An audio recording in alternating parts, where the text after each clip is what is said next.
Hello students, आइए आज हम लोग देखते हैं ये प्रश्न।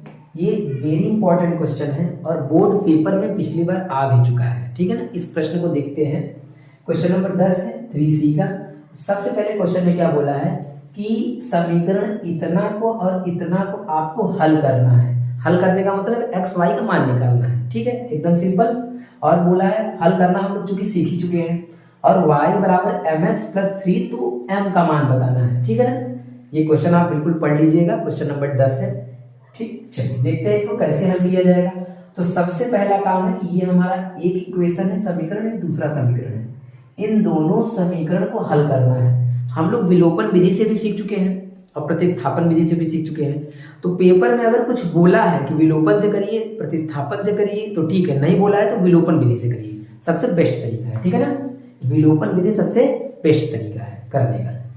तो इसमें देखिए कि कौन सा आपका मैचिंग है। तो आप कहेंगे सर 2x और 2x मैच कर रहा है, मिल रहा है, तो इसी को हम काट देंगे। ठीक है ना। देखिए ये समीकरण क्या हो जाएगा आपका एक, और ये क्या हो जाएगा समीकरण नंबर आपका ये दूसरा।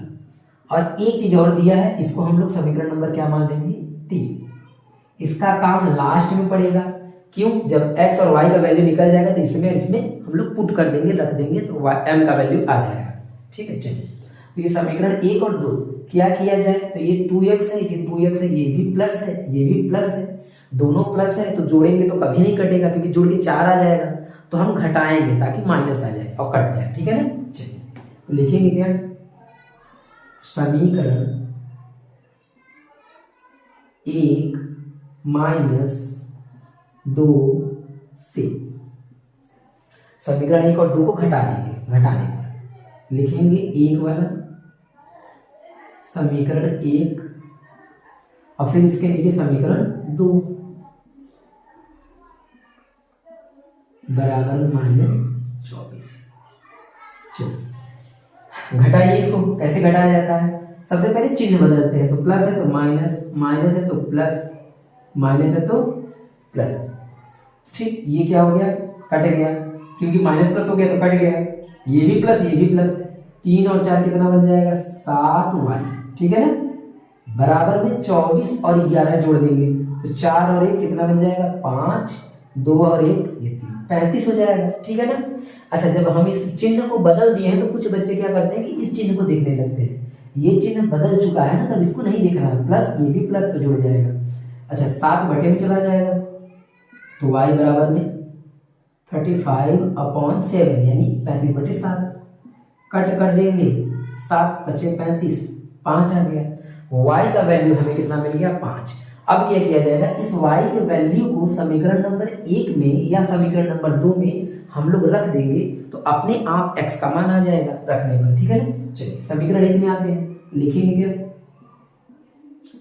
समीकरण 1 से ना, या चाहे तो आप लिख सकते हैं समीकरण 1 में y का मान रखने पर, कोई दिक्कत नहीं है। तो समीकरण 1 से हम लोग y की जगह पे क्या करेंगे 5 रख देंगे। तो लिखेंगे क्या, 2x प्लस 3y है। 3y नहीं लिखना है, वहां पे क्या लिखना है 5। गुणा का चिन्ह लगा के 5 लिखना है क्योंकि सटा हुआ है तो बीच में गुणा रहता है। ठीक है ना।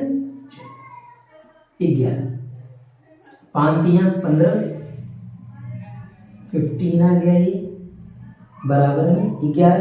15 उधर भेज देंगे तो माइनस हो जाएगा। तो 2x बराबर में 11 माइनस 15, क्योंकि 15 यहाँ प्लस है, इधर जाएगा माइनस हो जाएगा। घटा दीजिए तो कितना आ जाएगा, माइनस में कितना आएगा 4। ठीक, ये 2 बटे में चला जाएगा। ठीक, तो x बराबर -4/2 और कट कर देंगे तो माइनस कितना आ जाएगा 2, यानी x का वैल्यू कितना आ गया -2 आ गया। अगर आपको x का वैल्यू पता है तो इस x के वैल्यू को समीकरण नंबर हम लोग 1 में रख देंगे। सॉरी, गलती हुई छोटा सा। ठीक है, चूंकि हमको x y दोनों पता है, रखना तो इसमें है ना। ठीक, मैं इसमें बोल गया गलती से। चलिए तो ये समीकरण नंबर 3 है। समीकरण 3 में हम लोग रखते हैं क्योंकि हमें अब दोनों पता चल गया तो एक काम तो हो गया हमारा। तो उसके लिए छोटा सा एक लाइन लिख देंगे, अतः x बराबर कितना मिला है आपको -2, y बराबर कितना मिल गया आपको 5। एक काम हो गया। ठीक, ये 4 नंबर का क्वेश्चन आता है पेपर में, ठीक है ना। 2 नंबर तो मिल गया हमें। अब बोला है m का वैल्यू बताइए, तो m का वैल्यू बताएंगे तो x का वैल्यू यहाँ पे रख देंगे, y का भी वैल्यू यहाँ पे रख देंगे। तो लिखेंगे क्या इसके लिए, अब समीकरण 3 से, समीकरण 3 से, तो समीकरण 3 एक बार लिख लीजिए, बल्कि मैं तो कहूंगा एक बार समीकरण 3 को सही सही से लिख लीजिए पूरा पूरा। अब इसमें y का और x का दोनों को वैल्यू को रख देंगे, मानों को रख देंगे। तो यहाँ पे रखेंगे 5 बराबर में m, गुणा का चिन्ह लगाएंगे, x का वैल्यू कितना है -2 प्लस में 3 को इधर ला दीजिए, चूंकि यहाँ प्लस है इधर क्या हो जाएगा, माइनस हो जाएगा। ठीक, 3 वहां प्लस इधर माइनस हो गया, इसका इसमें गुणा करेंगे तो -2m आ जाएगा।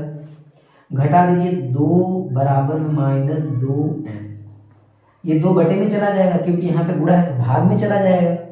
ठीक है, इसको लिख सकते हैं 2 बटे में -2 बराबर में m, इससे कट कर देंगे तो 1 आएगा और माइनस है तो -1 आ जाएगा। तो m का मान कितना मिल गया, -1, ये हो गया आपका दूसरा आंसर। ठीक है, तो बहुत ही आसान तरीके से हम लोगों ने इस प्रश्न को लगाया। आप चाहें तो इसे प्रतिस्थापन विधि से भी कर सकते हैं, बल्कि मैं तो कहूँगा घर पे इसको प्रतिस्थापन विधि से लगाइएगा, x और y का मान निकालिएगा, ये तो बाकी प्रोसेस वही रहेगा सेम। उम्मीद करता हूँ आपको ये वाला क्वेश्चन बहुत अच्छे से समझ में आया होगा। और 4 नंबर का ये क्वेश्चन आता है, इस बार भी पेपर में आने की संभावनाएं हैं इसकी बहुत ज़्यादा। ठीक है, चलिए बहुत बहुत धन्यवाद वीडियो देखने के लिए। अगर वीडियो अच्छा लगा और सवाल समझ में आया तो कॉमेंट में यस मुझे जरूर लिखिएगा। ठीक है, थैंक यू।